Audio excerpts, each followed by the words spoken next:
Readers, welcome to Response to Reading this week. This week, you are going to be writing a story. And that story is going to be in first-person point of view. So if you don't remember what first-person point of view is, it's where the main character in the story is also the narrator. So they're the one telling that story.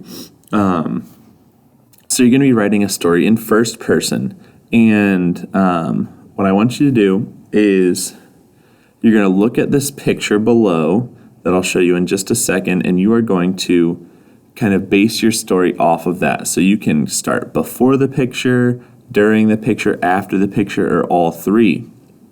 And kind of telling a story of what's going on, making sure you're including their thinking, their things that they're saying, and giving us an exciting story of what's going on, maybe the story behind this picture, and giving us a story to go along with it. So here is the picture. You've got this guy. I'm not going to tell you his name because that's up to you in this one. You have this picture, and look at what they're doing, look at what's going on. You're going to be focusing on this guy right here, number 5. Okay?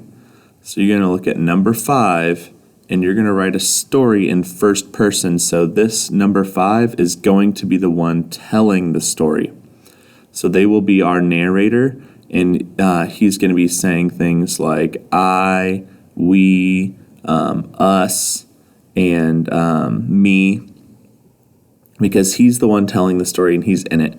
So you're going to work in your reader's notebook or a Google Doc, and if you're working in a Google Doc, make sure that Google Doc ends up in your response to reading folder or gets submitted to this assignment, however your teacher prefers you to do that.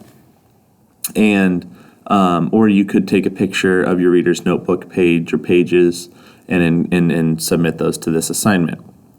So first person is where the narrator is a character in the story. So number 5 is going to be our narrator, but he's also going to be in the story.